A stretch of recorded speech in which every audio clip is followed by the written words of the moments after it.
Hi, my name's Justin, and today I'm going to teach you how to make bread from scratch. So there's a couple things that you want to gather and prepare before you actually start the process. We'll go over first the ingredients and utensils that you'll need. First things first is a glass bowl, medium sized. It's important to use glass because a metal bowl can sometimes affect the yeast and change the flavor of the bread. Next thing you'll need is a measuring cup, a 1 tablespoon and a 1 teaspoon measuring spoon. You also need honey. Other sweeteners that you could use include molasses, brown sugar, or regular sugar. But I particularly like the flavor of honey. I'm going to be making whole wheat bread today, so we've just got whole wheat flour. You can also use white flour or a combination of the two to create a white wheat bread. Then you'll need some olive oil, salt, and some yeast. So now the first thing that you want to do is take your bowl of water and your measuring cup, and you want to use distilled water or filtered water because chlorine levels in the water can affect the flavor of the bread.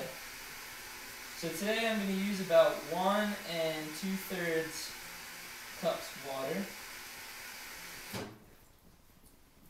The exact measurement is not important. It's more of a way for you to gauge exactly how big that your loaf will be. So I'm going to take this water and heat it up to a lukewarm, about 130 degrees in the microwave. I'll put it in there for 1.5 minutes. So now that the water is lukewarm, you're going to want to add a few things to it that will activate the yeast when you add that. So first things first, you're going to take some salt. I like to use sea salt just because the flavor is a little bit better and it's a little bit more pure. You're going to put about 1.5 teaspoons of salt in. That's like for 1 loaf, approximately. Then you'll add 1 tablespoon of olive oil.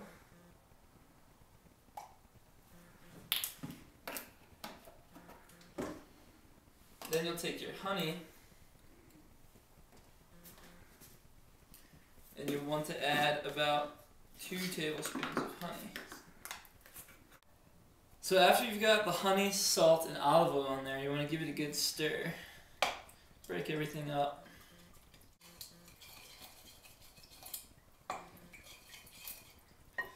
So what this stuff is going to do is activate the yeast, which will cause the bread to rise. But first, before you start mixing your flour, you want to let the yeast sit in this mixture of salt and sugar for about 10 minutes. This process is called proofing. So what I've done is I've added about 3.5 teaspoons of yeast. That's about what you want per loaf. If you're making 2 loaves, you put about 6 or 7 in there. So now we're just going to set this aside and let it sit for about 10 minutes. And during this time, you can just relax.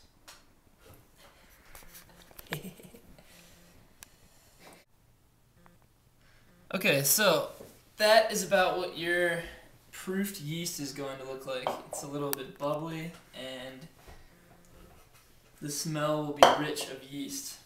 So at this point, you're just going to start adding flour. For 1 loaf of bread, you're going to want between 3 and 5 cups of flour. So I'm just going to pour some in. Maybe about 1.5 or 2 cups at first. And then just mix that. Using a wooden spoon is what I prefer, but you can really use any large spoon. Or even a spatula if you wanted to. So once it's all mixed in, then you'll just add a bit more flour. Maybe just a cup and a half this time. A little bit less.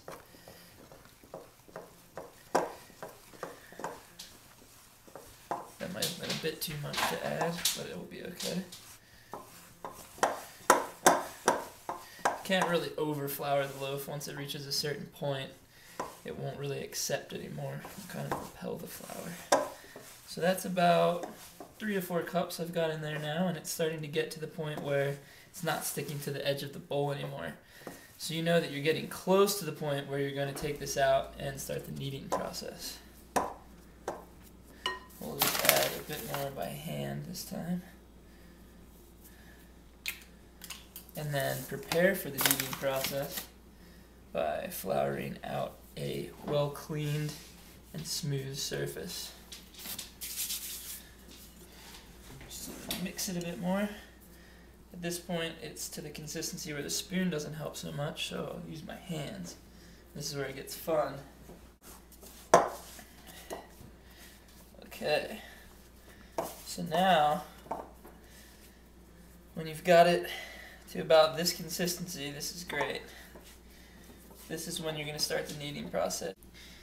And for kneading, there's a couple things you want to keep in mind. You can kind of start gradually doing the big thing like this. But you're going to want to, in total, knead for about 6 to 8 minutes. And you're going to want to use a technique that doesn't so much as squash the loaf into the table, but more lightly presses it into the table, and then you roll it back like that.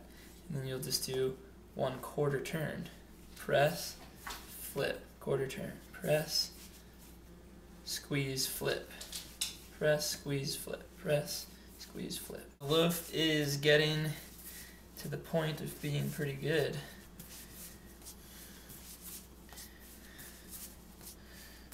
It's pretty smooth and pretty springy. You can see how it heals quickly. So this is about ready for the rising process. So once you have your bowl clean, you're going to want to come over to your oven and preheat it, not to 350, but maybe for about 30 seconds to a minute. You're going to want it to be about 100 degrees in there. You'll take your loaf and you'll take about a cap full, so maybe half a teaspoon, or half a tablespoon, sorry, of olive oil and spread it on the bottom. This just kind of gives the rising dough a nice coat.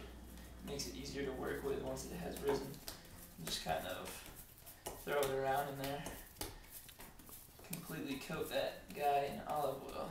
And I like to cover my loaf with a tea towel so that no outside flavors or anything can get into there.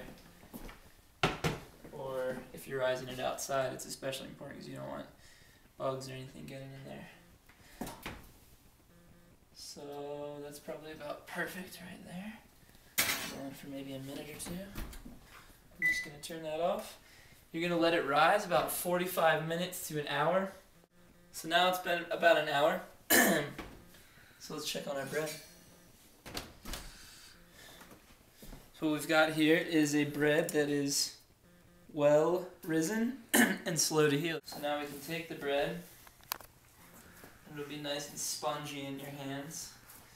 Go back to the kneading area, and this time we're just going to knead it a few times, maybe 7 or 8.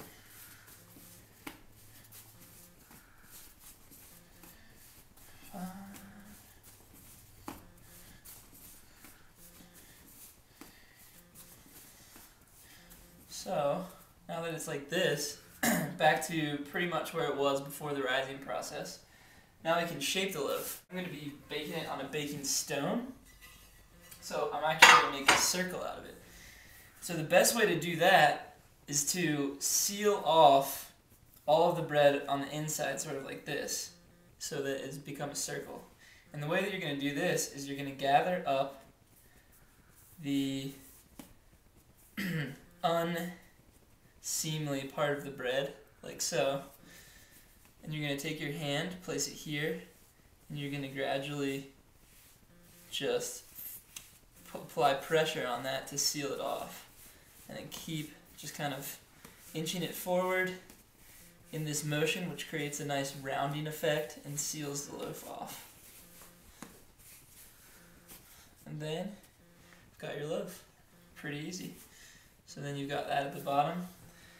So what you're going to want to do is take your stone, which if you don't have a stone, you can actually just use a cookie sheet, but you would want, instead of flour, probably a cornmeal. And I'm just going to take the excess flour and spread it out on the cookie sheet, and this is just going to prevent sticking for when the bread comes out of the oven. So that's good, like that. We'll just do a second rising process. You're going to want to preheat the oven to the same degree, but this time you're only going to probably rise it for about 20 to 25 minutes, and it'll be ready. Okay, so I've just taken the bread out of the oven after about 10 minutes of the second rise. As you can see, it's almost already ready to go. So now we'll start the preheating process and place it in the warmest part of your house during that time so it doesn't lose any of the rise that it's done. Okay, so while you're waiting for your oven to finish preheating, what you can do, this is an optional step, but I like to just glaze my loaf in some egg wash, which is just half of an egg that's all whipped up, and then just a dash of milk. And I also added some oregano, rosemary, and thyme to it, which gives it a bit of flavor. And then once that's whipped up, you can go grab your loaf and then wash it in the egg wash. This will just give it sort of a crispy outer shell.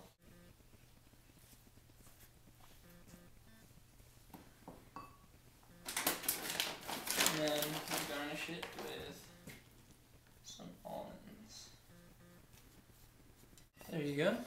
And you put the finished risen product into your preheated oven, and you're going to cook for about 30 to 35. It's been about 32 minutes or so. Check on the loaf. So the way that you check to see if the loaf is good is to take a knife and insert it approximately into the center, and then pull out. And if you're relatively filmless like that, then your loaf's good and cooked. So there you have it, the finished product. Thank you for tuning in for How to Make Bread with Justin. Have a great day.